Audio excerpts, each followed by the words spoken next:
بسم اللہ الرحمن الرحیم الحمد للہ رب العالمین والصلاة والسلام علی سید المرسلین وعلی آلہ واصحابہ وازواجہ وذریاتہ اجمعین اما بعد فاعوذ باللہ من الشیطان الرجیم بسم اللہ الرحمن الرحیم لقد جاءکم رسول من انفسکم عزیز علیہ ما عنتم حریص علیکم بالمؤمنین رؤوف الرحیم صدق اللہ العظیم۔ عزیزان ملت اسلامیہ،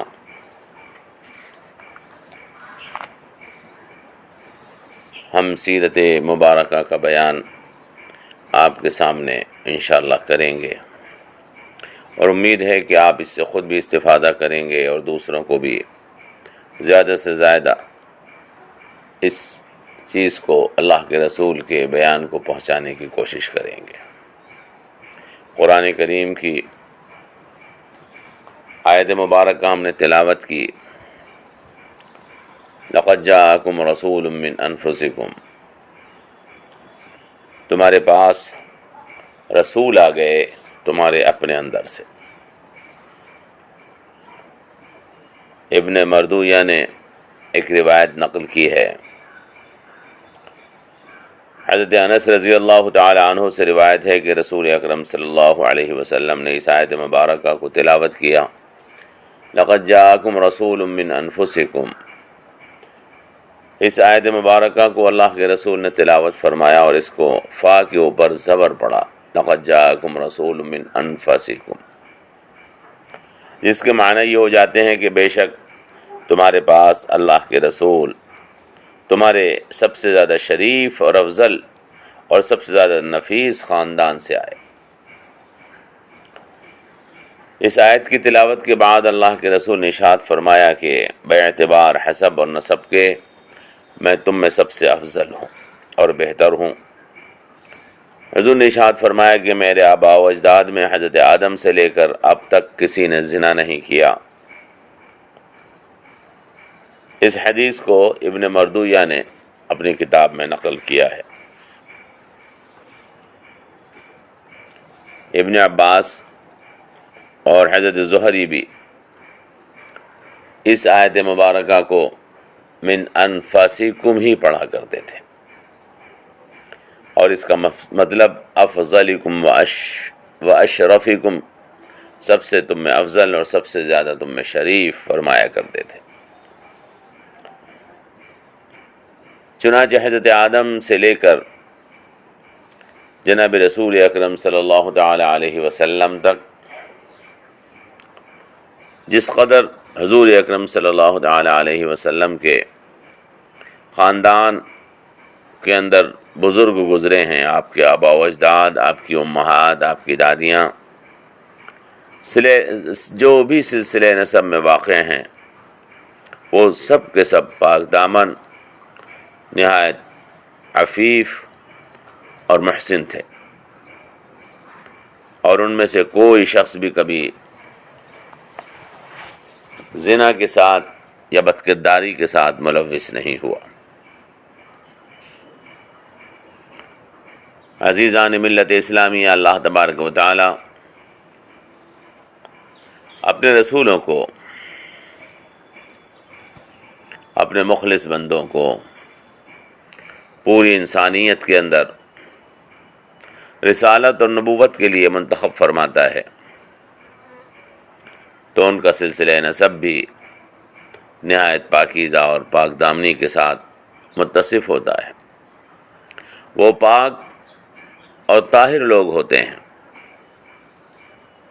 اللہ تبارک و تعالیٰ اپنے رسولوں کے سلسلہ نسب کو بھی محفوظ اور مامون رکھتا ہے ہر قسم کی گندگی سے۔ جس کو اللہ اپنا مصطفیٰ اور مجتبیٰ بناتا ہے، جس کو اللہ تبارک و تعالیٰ نے رسالت اور نبوت کے لیے منتخب کیا ہے اور چھانٹا ہے، ضروری ہے کہ اللہ تعالیٰ اس کے نسب کو بھی پاک، طاہر اور مطہر رکھے۔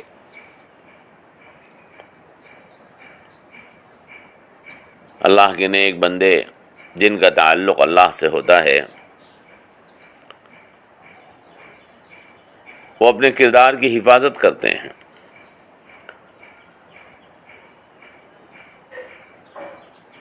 اور نیک بندوں کی یہ پہچان ہوتی ہے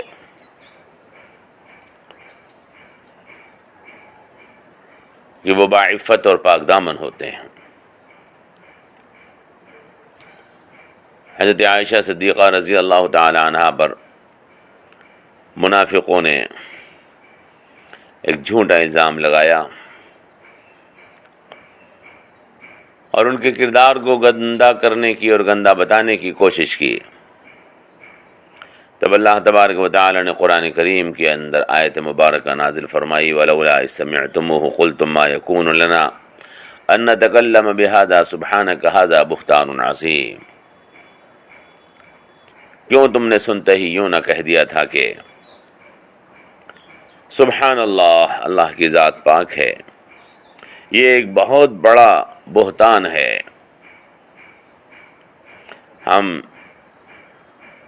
اتنی گندی اور اتنی فحش بات کو اپنی زبان پر نہیں لا سکتے ہیں۔ مطلب یہ ہے کہ اے مسلمانوں، جیسے ہی تم نے یہ الزام سنا تھا کہ حضرت عائشہ صدیقہ رضی اللہ تعالی عنہا پر کچھ منافقین نے دین کو بدنام کرنے کے لیے، رسول اکرم صلی اللہ تعالی علیہ وسلم کے خاندان کو بدنام کرنے کے لیے ایک جھوٹا الزام لگایا، تو تم نے فوراً کیوں نہیں کہہ دیا کہ یہ سراسر جھوٹ ہے؟ پیغمبر کی بیوی کیا ایسا گناہ کر سکتی ہے؟ پیغمبر کی بیوی عفیفہ و طاہرہ ہوتی ہے۔ امام ابن منذر نے حضرت ابن عباس سے ایک روایت نقل کی ہے، ما بغت امرأۃ نبی قط، کسی نبی کی بیوی نے کبھی زنا نہیں کیا ہے۔ ما بغت امرأۃ نبی قط، کسی نبی کی بیوی نے کبھی زنا نہیں کیا ہے۔ ابن جریج فرماتے ہیں کہ منصب نبوت کے مناسب اور شایع نشان نہیں ہے کہ پیغمبر کی بیوی فسق و فجور میں مبتلا ہو۔ ابن عساکر نے ایک روایت نقل کی ہے، نبی کریم صلی اللہ تعالی علیہ وسلم نے ارشاد فرمایا کہ کسی پیغمبر کی بیوی نے کبھی زنا نہیں کیا ہے۔ حافظ ابن کثیر نے بھی تفسیر ابن کثیر میں ایک روایت نقل کی ہے کہ ما بغت امرأۃ نبی قط،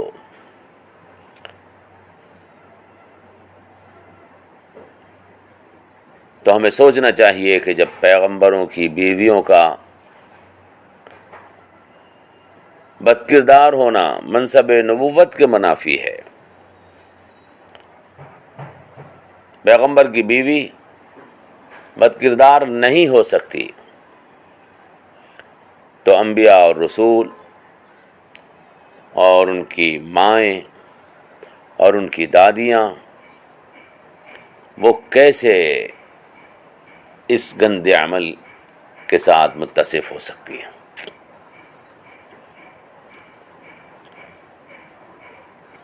تو انبیاء ان کی باپ کا سلسلہ نسب ہو یا ان کا ماں کا سلسلہ نسب ہو، دونوں طرف ان کی مائیں بھی اور ان کی نانیاں بھی، ان کی دادیاں بھی، سب کی سب پاک دامن اور باعفت ہوتی ہیں، اور اسی طرح سے ان کے نانے بھی اور ان کے باپ اور دادا بھی، سب کے سب باعفت اور پاک دامن ہوتے ہیں۔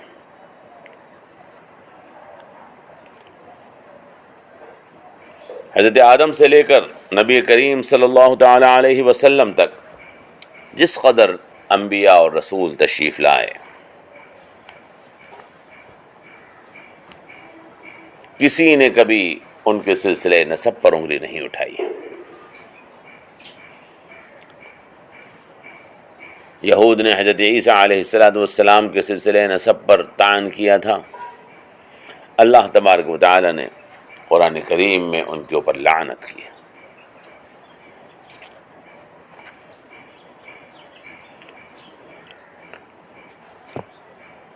اور اللہ تبارک و تعالی نے حضرت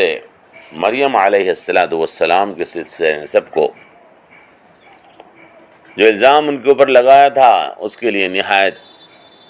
وضاحت کے ساتھ برات اور ان کی پاک دامنی کو بیان فرمایا ہے۔ صاف طور پر معلوم ہو جاتا ہے کہ انبیاء اور رسول،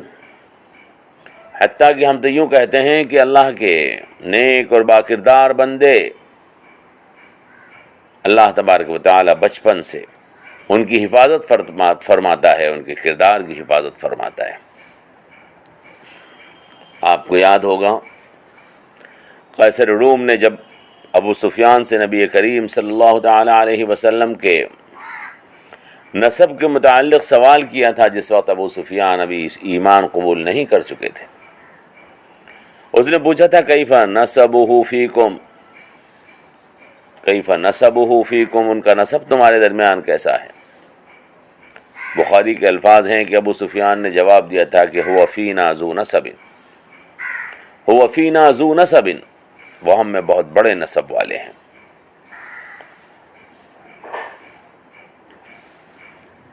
بزار کی ایک روایت میں ہے کہ هو فی حسب ما لا یغزل علیہ احد، یعنی حسب اور نسب اور خاندانی شرافت میں ہمارے درمیان ان جیسا کوئی نہیں ہے۔ تب قیصر روم نے جواب دیا تھا کہ وَكَذَلِكَ الرُّسُلُ تُبْعَثُ فِي أَحْسَابِ قَوْمِهَا، وَكَذَلِكَ الرُّسُلُ تُبْعَثُ فِي أَحْسَابِ قَوْمِهَا، پیغمبر ہمیشہ شریف النسب خاندانوں میں مبعوث کیے جاتے ہیں۔ چنانچہ یہ چیز جو ہم آپ سے عرض کر رہے ہیں گزشتہ اقوام کو بھی معلوم ہے کہ انبیاء اور رسول کردار کے اعتبار سے نہایت پاک دامن، طاہر اور باعفت ہوتے ہیں۔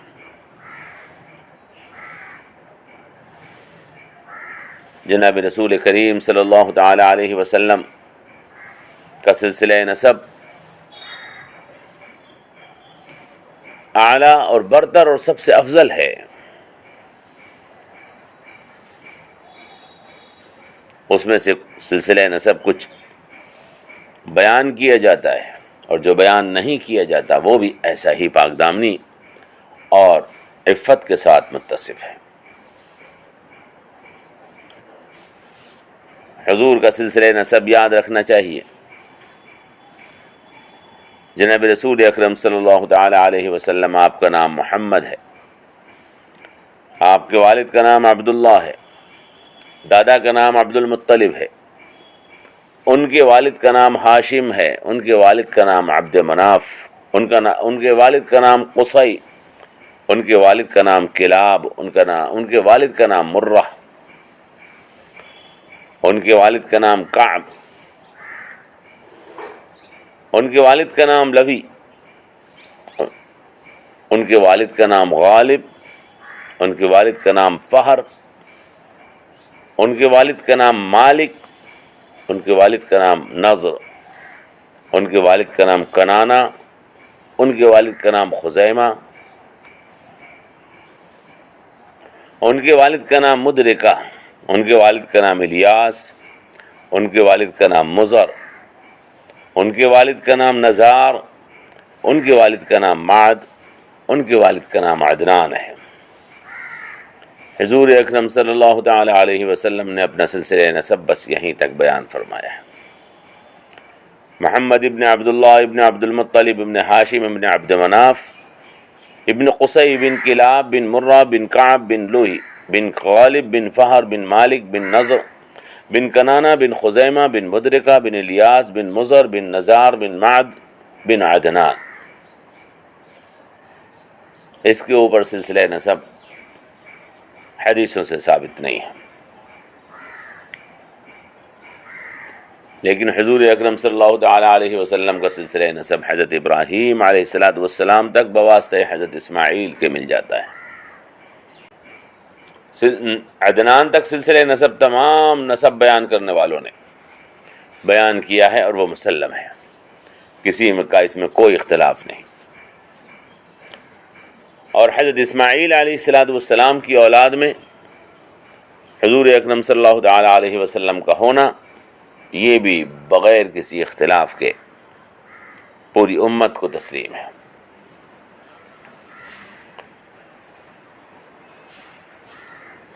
یہ پدری سلسلہ نسب ہے، اور ماں کی طرف سے جو سلسلہ نسب ہے اس میں حضور اکرم صلی اللہ تعالیٰ علیہ وسلم کی والدہ کا نام آمنہ، جو بیٹی ہیں وہب کی، جو بیٹے ہیں عبد مناف کے، وہ بیٹے ہیں زہرہ ابن کلاب ابن مرہ کے۔ کلاب پر حضور کا سلسلہ نسب ماں کی طرف سے اور باپ کی طرف سے، دونوں کی طرف سے مل جاتا ہے۔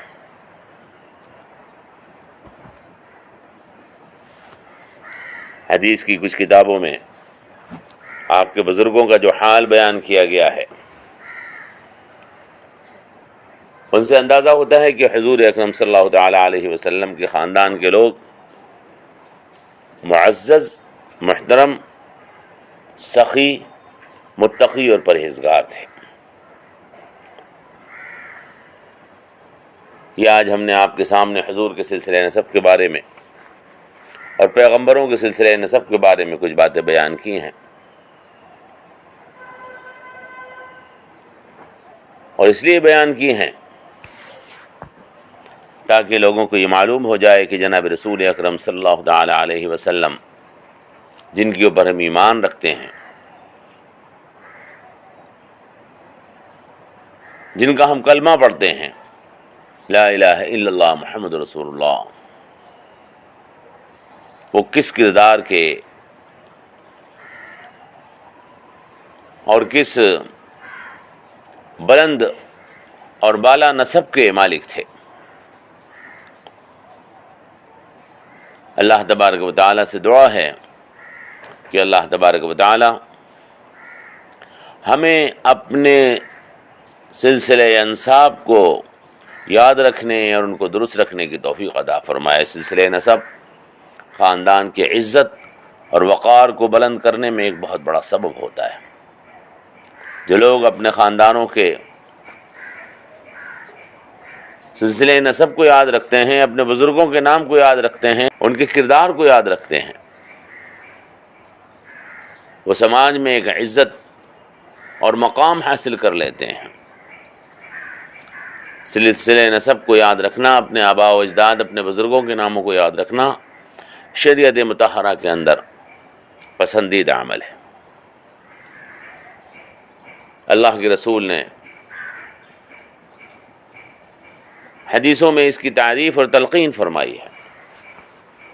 اس سے خاندانی شرافت کا تحفظ ہوتا ہے، اس سے لوگ اپنے کردار کا تحفظ کرتے ہیں،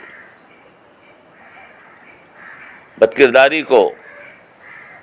اپنے خاندانوں کے اندر شامل ہونے سے روکتے ہیں۔ اللہ تبارک و تعالی ہمیں